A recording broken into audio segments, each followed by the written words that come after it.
जब बलात्कार को रोका ना जा सके तो लेट जाओ और उसकी मजे लो। सुनकर खून भी खौलता है और घिन भी आती है। लेकिन अफसोस ये इस देश के राजनेताओं की वो घटिया और सड़ चुकी मानसिकता है जो समय समय पर विधानसभाओं से निकलकर बाहर आती है। कभी कोई कहता है कि लड़कों से गलतियां हो जाती है तो कभी कोई ऐसी शर्मनाक सलाह देता है। जिस देश के राजनीतिक सोच इस कदर गर्त में जा चुकी है, वहाँ राजस्थान के श्री गंगानगर में अगर एक 13 साल की मासूम बच्ची को चंद रुपयों के लिए होटलों में बेच दिया जाता है तो फिर हैरान कैसा होना। तारीख 18 जून 2026, एक मासूम बच्ची और 5 दिन का खौफनाक सफर और एक ऐसा संगठित नेटवर्क जिसकी जड़ें शहर के भीतर ही पनप रही थी। आज मेरा सवाल सिर्फ इस एक घटना से नहीं है, मेरा सवाल इस पूरे देश के सड़े हुए सिस्टम और इस कमज़ोर कानून से है। आज इस वीडियो में हम सिर्फ एक क्राइम की कहानी नहीं सुनाएंगे, बल्कि उस सिस्टम का पोस्टमार्टम करेंगे जिसके दम पर ये दरिंदे आज भी खुलेआम घूम रहे हैं। इस केस की सबसे शर्मनाक सच्चाई जानते हैं क्या है? 18 तारीख को बच्ची गायब होती है।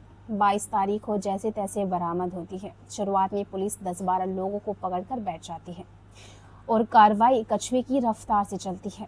लेकिन जैसे ही श्रीगंगानगर की जनता का खून खोलता है, लोग काम धंधा छोड़कर सड़कों पर उतरते हैं, नारेबाजी करते हैं, तब जाकर पुलिस की नींद टूटती है और तब जाकर रातों रात गिरफ्तारी बढ़ती है और अवैध होटलों पर बुलडोजर चलता है।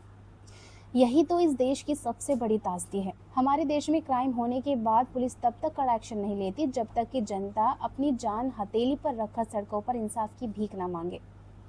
कानून का खौफ अपराधियों में होना चाहिए था, लेकिन यहाँ अपराधियों को पता है कि जब तक मामला मीडिया में नहीं उछलेगा, उनका कोई कुछ नहीं बिगाड़ने वाला। आखिर पुलिस तमाशा देखने के बाद ही क्यों जागती है? आज लोग पूछते हैं कि समाज में इतनी हवस, इतनी दरिंदगी आई कहाँ से? इसकी वजह बहुत बड़ी है। बेरोजगारी की मार और खाली दिमाग। आज का युवा रोजगार की तलाश में भटकने के बजाय हाथ में स्मार्टफोन लेकर 24 घंटे अश्लील कंटेंट और शॉर्टेस्ट स्क्रॉल कर रहा है। जब देश में रोजगार नहीं होगा, जब युवाओं के पास कोई मकसद नहीं होगा और उनके दिमाग में दिन रात सिर्फ और सिर्फ गंदगी परोसी जाएगी, तो समाज में ऐसे ही साइको और हैवान पैदा होंगे। भारत आज सिर्फ बेरोजगारी में ही आगे नहीं है, बल्कि इस तरह के घिनौने क्राइम में भी नंबर 1 बनने की होड़ में है। लोगों के अंदर से नैतिक जिम्मेदारी खत्म हो चुकी है और हवस इस कदर बढ़ चुकी है कि उन्हें 13 साल की बच्ची में भी अपनी हवस मिटाने का जरिया दिखने लगता है। इस बढ़ती दरिंदगी के पीछे एक बहुत बड़ा हाथ हमारे आज की फिल्म और वेब सीरीज का भी है। जरा याद करिए पहले के दौर का सिनेमा। पहले की फिल्मों में जब कोई विलेन ऐसा अपराध करता था तो हीरो उसे सरेआम घसीट घसीट कर मारता था। समाज को एक मैसेज जाता था कि बुराई का अंत कितना खौफनाक होता है। लेकिन आज के सिनेमा ने क्या कर दिया? आज फिल्मों में विलेन को, गैंगस्टर्स को, साइको किलर्स को ग्लोरीफाई किया जाता है, उन्हें कूल दिखाया जाता है।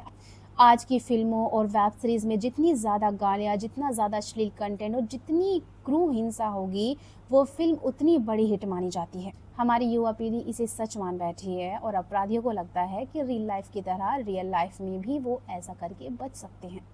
अब आते हैं सबसे बड़े और कड़वे सवाल पर कि इन अपराधियों को सरेआम फांसी क्यों नहीं होती? बलात्कार जैसे घिनौने अपराध का अंजाम सिर्फ और सिर्फ मौत क्यों नहीं है? दुनिया के कई ऐसे देश हैं जहां अगर किसी ने नाबालिग या किसी महिला के साथ ऐसा अपराध किया तो कुछ ही दिनों के भीतर उसे सरेआम चौराहे पर गोली मार दी जाती है या फांसी पर लटका दिया जाता है। वहां कानून का एक खौफ ऐसा है कि कोई परिंदा भी पर मारने से पहले कांप जाए। लेकिन हमारे देश में, हमारे देश का कानून अपराधियों को ह्यूमन राइट्स की ढाल दे देता है। एक मासूम की जिंदगी तबाह हो जाती है, लेकिन अपराधी जेल में बैठकर सरकारी रोटियां तोड़ता है। सालों साल तक lower court, high court, supreme court और दया याचिका का खेल चलता रहता है और तारीख पर तारीख बढ़ती रहती है। इंसाफ की आस में पीड़ित का परिवार घुट घुट कर मर जाता है, लेकिन अपराधी को सजा मिलते मिलते दशक बीत जाते हैं। जब तक सजा में ये ढलाई रहेगी, तब तक अपराधियों का हौसला ऐसे ही बुलंद रहेगा। श्री गंगानगर की इस घटना ने और नेताओं के इन घटिया बयानों ने एक बार फिर से हमारे मुंह पर तमाचा मारा है और ये केस सिर्फ कुछ अपराधियों की दरिंदगी का नहीं है, ये इस कमज़ोर सिस्टम की नाकामी का सबूत है। जब तक इस देश में बलात्कार और मानव तस्करी जैसे अपराधों का इकलौता अंजाम फांसी या ऑन द स्पॉट मौत नहीं होगा, तब तक हमारी बेटियां सुरक्षित नहीं हो सकती।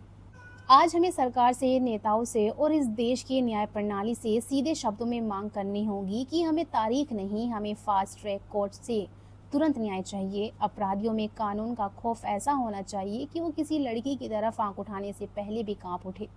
आपकी इस कमज़ोर सिस्टम और कानून व्यवस्था पर क्या राय है? क्या ऐसे अपराधियों को सरेआम बीच चौराहे पर फांसी दे देनी चाहिए? अपनी राय नीचे कमेंट बॉक्स में ज़रूर लिखिए।